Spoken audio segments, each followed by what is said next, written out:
अस्सलामुअलैकुम दोस्तों, क्या हाल चाल है।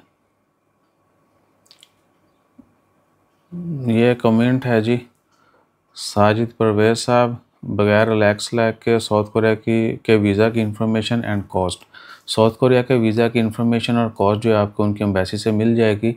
और उसके बाद जो हम बताने जा रहे हैं वो ये है कि बहुत दफ़ा बहुत डेप्थ में जाके, बहुत गहराई में जाके हर इसी भी चीज़ें आपसे शेयर की हुई है। सो प्लीज़ पुरानी वीडियो भी देखा करें।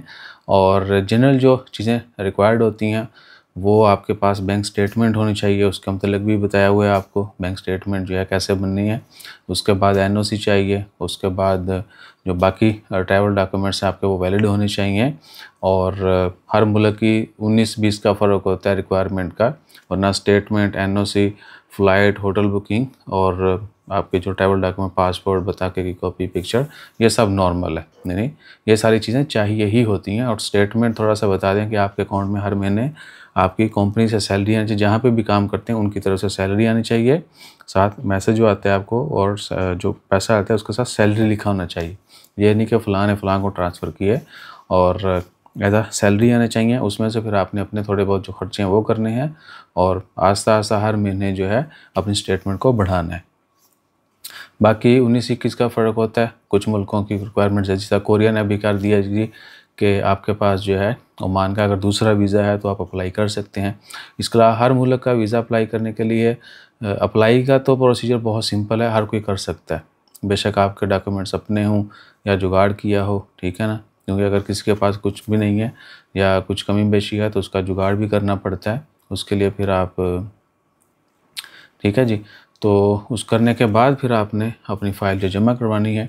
और यस, आपकी अगर फ़ाइल बेहतरीन तरीके से बनाई हुई है, आपका विज़िट प्लान जो है वो बेहतरीन है, तो आपका वीज़ा लगने के चांसेस ज़्यादा होते हैं। ये नहीं है कि मैं जी इंजीनियर हूँ, मैं डॉक्टर है, मैं फ़लाँ है, मैं ये है, मेरे अकाउंट में हज़ारों रियाल है, लाखों रियाल है, मुझे वीज़ा मिलना है मिलना। नहीं, ऐसा नहीं है। हमारा पासपोर्ट जिस नहज पे पहुँच चुका है उसके लिए हमें एक्स्ट्रा से बहुत सारी एफ़र्ट्स करना पड़ती हैं, ठीक है ना। तो सबक अच्छे से याद करना भी कमाल है, उसके बाद अच्छे से लिखना भी कमाल है, और पढ़ के सुनाना भी, ठीक है ना। तो बस सुनी सुनाई बातों में मत पड़िएगा, किसी की बातों में आके अच्छा ये रिक्वायरमेंट है अल्लाह तो लोग अप्लाई कर देते हैं। तुर्की का कितने पाकिस्तानियों को वीज़ा मिलता है? रेयरली। दुनिया में सबसे ज़्यादा वीज़ा रिजेक्ट जो है वो तुर्की करता है पाकिस्तानियों के, ठीक है जी।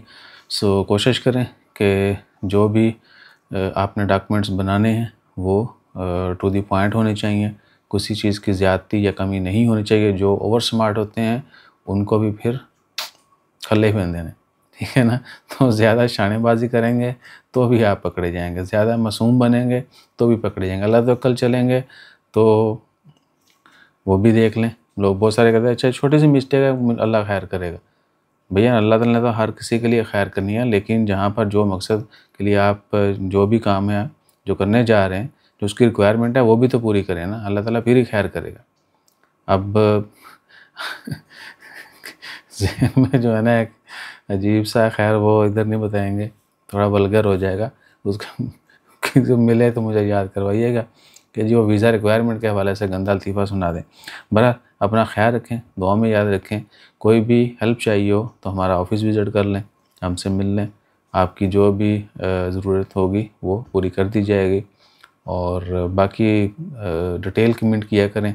साउथ कोरिया के वीज़ा की इंफॉर्मेशन और कॉस्ट, वीज़ा की फ़ीस तो 1550 है, और सारी इन्फॉर्मेशन आपको उनकी वेबसाइट से मिल जाएगी, एम्बेसी से मिल जाएगी। दैट्स इट, ठीक है जी। अपना ख्याल रखिएगा, दुआ में याद रखिएगा। जज़ाकल्लाह, अल्लाह हाफ़िज़। डिटेल कमेंट किया करें। जज़ाकल्लाह।